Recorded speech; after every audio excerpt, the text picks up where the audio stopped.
warahmatullahi wabarakatuh.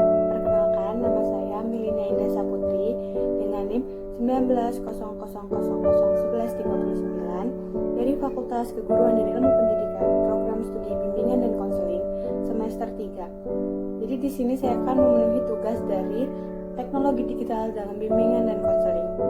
Nah, saya akan membahas mengenai bimbingan dan konseling karir, tentang karir dan impian. Nah, sebagai mahasiswa, selain prestasi akademik ataupun non-akademik, kemampuan dan kualitas diri adalah hal penting yang dapat mengantarkan kita menuju masuk pada jalur karir impian kita. Nah, berikut ini ada langkah-langkah yang dapat membantu kita meningkatkan kualitas diri. Nah, yang pertama itu, kenali diri sendiri. Mengenali diri sendiri adalah hal yang sangat penting. Banyak orang yang mengakui mengenali dirinya sendiri, namun mereka sebenarnya belum benar-benar tahu tujuan, nilai, makna, kekurangan, kelebihan, dan bidang minatnya. Menurut Donald Super, seorang karir konsultan, menyatakan bahwa usia 15-24 tahun adalah saat untuk eksplorasi diri sebelum benar-benar memutuskan jalur karir sesuai minat kita. Nah, untuk dapat mengetahui minat kita, salah satu cara yang dapat kita lakukan adalah dengan magang. Magang di beberapa tempat dengan peran yang tidak sesuai dengan bidang studi dapat mengarahkan kita pada yang benar-benar kita sukai. Jika kita sudah mengetahui minat kita, kita juga akan lebih mudah menjawab pertanyaan dalam interview kerja mengenai tell me about yourself dan juga pertanyaan seputar rencana karir kita untuk kedepannya. Nah, yang kedua itu perkaya diri dengan pengetahuan dan skill baru.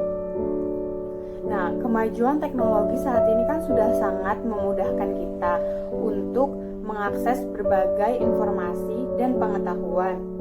Contohnya seperti buku elektronik, jurnal, artikel, dan juga kelas daring sudah banyak tersedia dan bisa diakses di mana saja.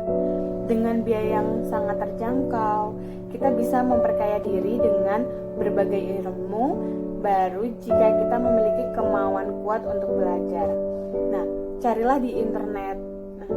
Dan juga banyak universitas ternama di luar negeri yang sudah menyediakan kelas daring dengan topik yang sangat beragam serta dapat diakses di mana saja.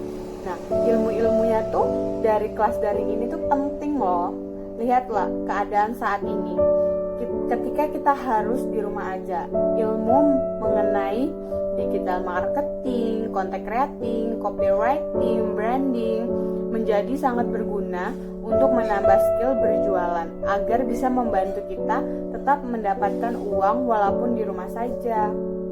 Nah, ingatlah bahwa kesempatan belum tentu datang 2 kali.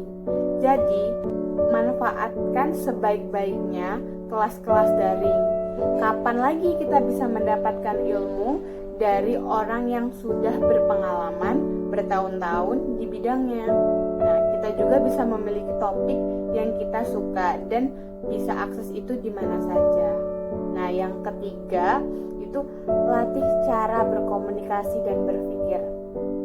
Nah, komunikasi adalah hal yang penting di dunia ini.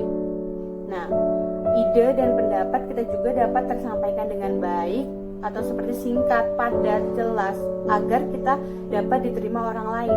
Dengan cara berkomunikasi yang baik, kita juga dapat lebih mudah menjalin hubungan secara profesional dengan orang lain.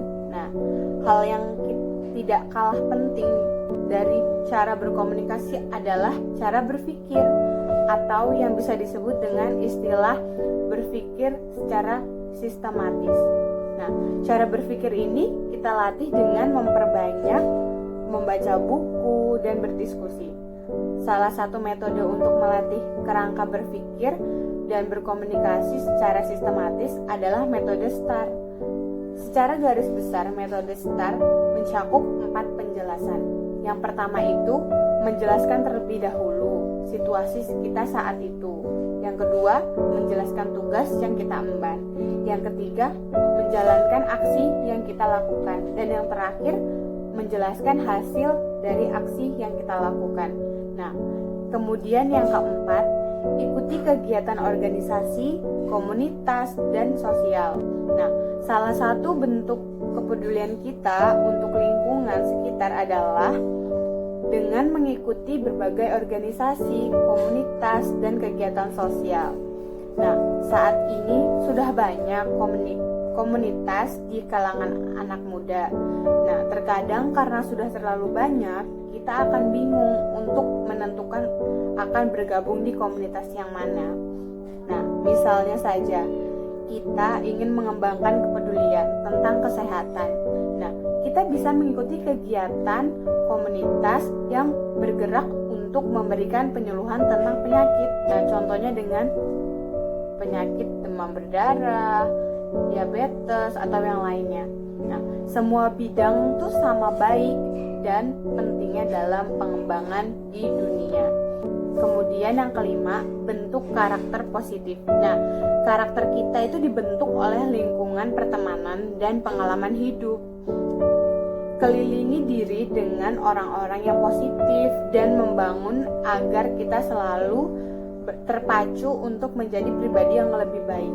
Ikuti orang-orang yang sukses seperti idola kita di sosial media. Dengan melihat sosial media orang tersebut, kita juga dapat selalu terinspirasi untuk mengembangkan diri. Nah, agar kita memiliki banyak pengalaman hidup, cobalah berbagai macam hal seperti traveling, berjualan, merantau, mendaftar beasiswa, mengikuti lomba, atau kegiatan apapun lainnya yang menarik. Nah, mulailah dahulu dan tidak masalah jika kita harus menghadapi kegagalan berulang kali. Pak Dahlan Iskan pernah mengatakan, habiskan jatah gagalmu ketika kamu masih muda. Kegagalan ini akan membentuk pribadi kita yang tangguh, atau yang disebut dengan mampu untuk bounce back, jatuh berkali-kali dan bangkit berkali-kali juga. Nah, pengalaman hidup ini juga nantinya dapat kamu ceritakan pada perekrut kerja atau pada teman-teman pekerjaan kamu. Jadi jangan takut untuk mencoba berkali-kali. Nah, sekian dari saya, kurang lebihnya mohon maaf. Akhir kata, assalamualaikum warahmatullahi wabarakatuh. Bye bye.